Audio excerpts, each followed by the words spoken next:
자, 안녕하십니까. 이슈면의 주식뉴스 공장 5월 16일 마감 브리핑을 시작을 하도록 하겠습니다. 수급은 오늘 그렇게 막 대단한 건 아니었습니다. 선물 외국에도 260계약, 코스닥에서 780억 정도, 코스닥이 한 700억 정도 매도하다 보니까 남북 경협 관련된 종목군들이 아무래도 아침에 모닝브리핑에 얘기드린 것처럼 고위급 회담, 진통이죠. 그리고 지금 북한에서 코멘트를 하고 있는 다음 주에 이제 핵폐기 관련되면서 일본을 패싱을 하고 그 다음에 핵폐기의 뭐 언론이라든지 그 다음에 관계자들이 다 참관을 하면서 진행을 하고 있는데 두세 가지 정도가 좀 눈에 띄는 게 미국 같은 경우에는 어떻게든 지금 포장을 하려고 하고 있죠. 이거죠. 북한이 항복을 했다. 라는 걸 상당히 강조를 하고 있는데 북한이 원하는 체제 보장이라든지 이런 내용에 대해서는 별 코멘트 부분이 첫 번째가 없어요. 이번이 그게 첫 번째고, 두 번째로 보시면 비핵화 논의가 이번에 북미 정상회담의 핵심 키워드인데 자꾸 이 안건을 뭐 인권이라든지 생화학 무기라든지 그다음에 뭐 일본이 남치 문제든 이런 의제 쪽으로 자꾸 이동시키려고 하는 그런 내용 부분들이 없지 않아 좀 있다. 그러니까 의제 자체가 하나에서 여러 가지 부분들을 한꺼번에 다 항복을 받으려고 하는 그런 내용 부분들이 자꾸 진행되다 보니까 한번 브레이크를 거는 그런 차원 부분도 볼 수가 있고, 그 다음에 또 한 가지가 볼튼이라는 사람이 자꾸 얘기를 하는 부분이, 전에 그 볼튼이라는 사람이 예전에 리비아에 있는 핵무기를 그대로 싣고 와가지고 해체시켜 버렸는데, 북한에서는 리비아식 핵폐기 부분들을 절대 원하지 않습니다. 왜? 핵폐기 부분들 그렇게 해가지고 2년 정도 뒤인가요? 정권 다 전복시켜 버렸어요. 그런 케이스 부분들이 있어요. 근데 트럼프 행정부는 자꾸 그런 얘기 부분들 하니까 북한에서는 심기가 상당히 불편할 수가 있겠죠. 그리고 이번에 맥선소 훈련, 물론 원래 예정되어 있던 겁니다만은 여기에 북한이 좀 민감해 할 수 있는 내용입니다. 지금 그 내용이 뭐냐면 현존의 세계 최강으로 불리는 F-22가 원래는 한 6대 정도 참가기로는 8대 정도 왔고, 그 다음에 핵무기 등 그 32톤의 폭약을 싣는 전략폭격기 있어요. 전략폭격기 B-52가 참가할 것이라는 게 기존에 알려졌던 부분이에요. 근데 오후장에 보니까 다행스럽게 아직 뭐 명확하게 결정된 건 아닙니다만 B-50 전략폭격기에 불참해서, 이 뭘까요? 스텔스기가 있으면서 스텔스기로 먼저 중요 레이더망 부분들을 교란시킨다는 그런 중요 시설 부분들을 폭발을 하고, 그 다음에 전략 폭격기 가가지고 바로 폭탄 부분들을 쏟아버린다 하면, 지금 한미 훈련이라고 하지만 북한 쪽에서는 이거 예비 훈련이 하지만 불과 1시간도 안 되는 시간이면 평양이 다 폭격하고 다 할 수 있죠. 스텔스기가 8기 왔고 그 다음에 그 전략 폭격기까지 온다고 하면 당연히 긴장할 수밖에 없죠. 핵폐기를 다음 주에 진행한다는데 그 시점에 25일까지 아마 25일 정도까지인가요? 그 훈련이 있는데, 폐기하고 얼마 안 돼가지고 이렇게 비행기 날라와 버리면 북한 입장에서는 당연히, 얘기 진행하는데 뒤통수 칠 수도 있겠다는 불안 심리 부분들을 가질 수밖에 없겠죠. 그리고 조금 전에 말씀드렸던 것처럼 그런 걸로 인해서 고위급 회담 부분들 일단 브레이크를 좀 걸어놓고 주도권 싸움 부분들 진행하는데, 의제의 확산 부분들을 막고, 그 다음에 트럼프 내부에서 볼턴이 쓸데없는 얘기하는 거 좀 막고, 그리고 이 전략 폭격기라든지 이런 부분들은 예민할 수밖에 없는 부분들입니다. 그로 인해서 오늘 고위급 회담 부분들이 진행이 되는데, 그리고 다음 주에 이제 한미 정상회담 부분들이 좀 있죠. 그러면 북한이 원하는 것은 체제 보장이라는 거죠. 확실하게 거기에 명확하게 한미 정상회담에서 그 다리 역할 부분들을 해달라는 그런 신호 부분이 될 수도 있어요. 그로 인해서 오늘 정보권들은 확연하게 좀 바뀌었습니다. 수급은 조금 전에 말씀드렸던 것처럼 크게 대단한 건 아닙니다. 한 700억.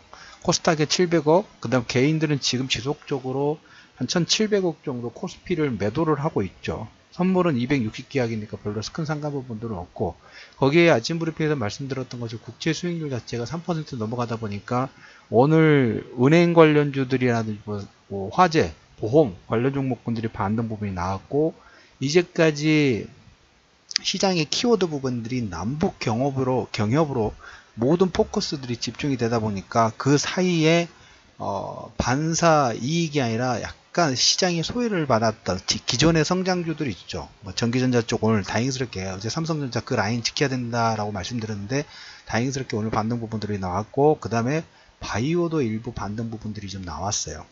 삼성 바이오로직스 같은 경우는 대심제 쪽으로 진행하는데 그 금융위 감리위원회 연결되는 사람들이 5명 정도인가 한겨레 쪽에서 그 기사가 나온 것 같습니다만은, 감리위원들이 삼성과 직간접으로 연관성 부분들이 가지고 있다라는 게 하나의 어떻게 보면 좀 딜레마 부분들이 좀 진행되지 않을까라는 생각 부분들을 하는데, 지난번에 설정했던 기준가 이상 정도만 되면 그걸 일단 잡아 놓으실 필요가 있다라는 얘기를 들어보도록 하겠고, 그래서 오늘은 종목군들을 보면 뭐 방산주들이 일부 반등 부분이 나왔고요. 그 다음에 전기전자 쪽에 일부 반등 부분이 나왔고, 그 다음에 금리 인상 기대가 어차피 다음 달에 FOMC 회의 때까지는 금리 인상 시그널 부분들이 계속 나올 수밖에 없고, 여기에 체력 자체가 약하다고 할 수 있는 두 나라가 있다고 말씀드렸는데, 일시적으로 현재 아르헨티나가 첫 번째고, 그 다음에 두 번째가 터키가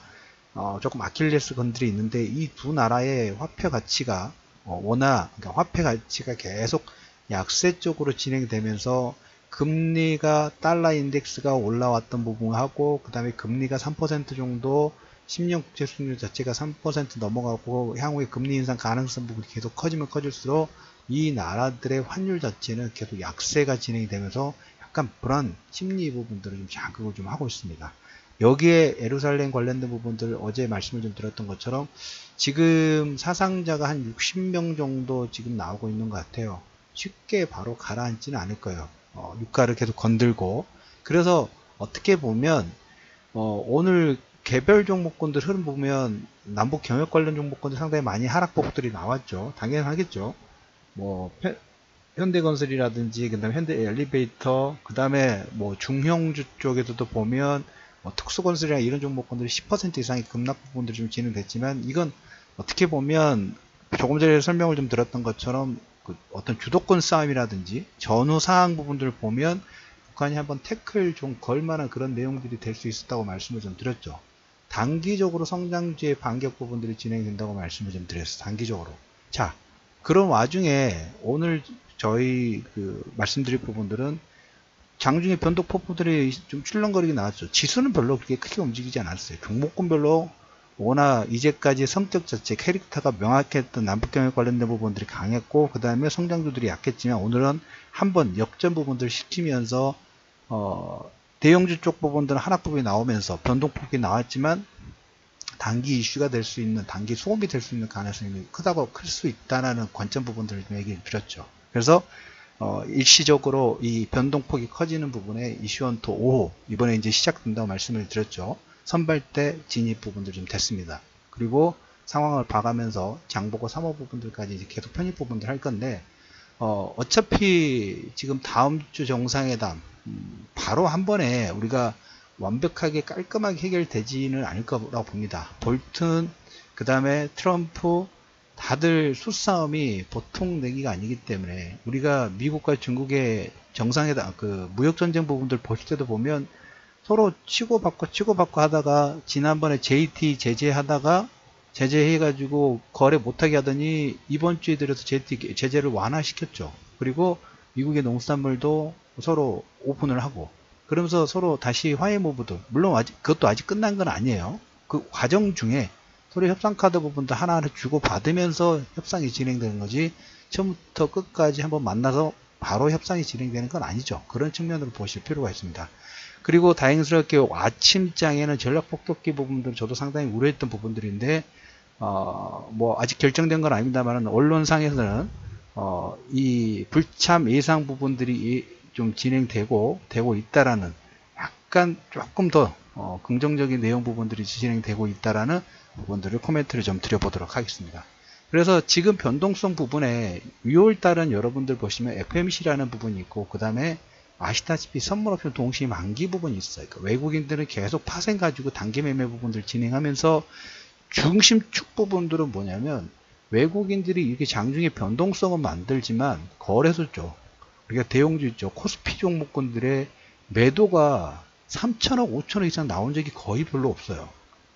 이게 여러분들 핵심 포인트예요. 대형주 쪽인 물량 부분들을 절대 계속 내놓지 않는다는 거예요. 사면 샀지, 조금씩이라도 사면 샀고, 매도할 때는 일부 부분 매도를 하지만 대량의 매도 부분들이 없다라는 게 여러분들이 시장의 변동성을 만들더라도, 소음을 만들어도 중심축이 될 수 있다라는 얘기를 좀 드리면서, 오늘의 한 줄 정리, B50 전략 폭격기 불참 예상 부분들이 진행이 되고 있고, 6대 오기로 한 게 스텔스가 6대에서 8대가 뜬다 하면, 이것은 북한 바로 1시간 내에 모든 타겟 부분들 공격할 전략 부분들이 당연히 될 수밖에 없어요. 거기에 대한 긴장감 부분들 느낄 수밖에 없다라는 얘기를 드려보면서, 이거는 다음 주에 이제 그 뭡니까 풍계리 이 부분이 지금 정상적으로 진행되는가, 아니면 남북 한라인 부분들이 진행되는가, 여기에 이 매듭 자체가 풀릴 수 있다는 가능성 부분들 얘기 드리면서, 그 사이에 변동성이 나올 때 이슈원토 5호 일부 편입 부분들 시작했다 말씀드렸죠. 장보고까지 편입 부분들을 계속적으로 준비를 하고 노리는 타이밍으로 여러분들이 보실 필요가 있다는 얘기를 들으면서 5월 16일 수요일 이슈면의 주식뉴스공장 마감 브리핑을 마무리하도록 하겠습니다.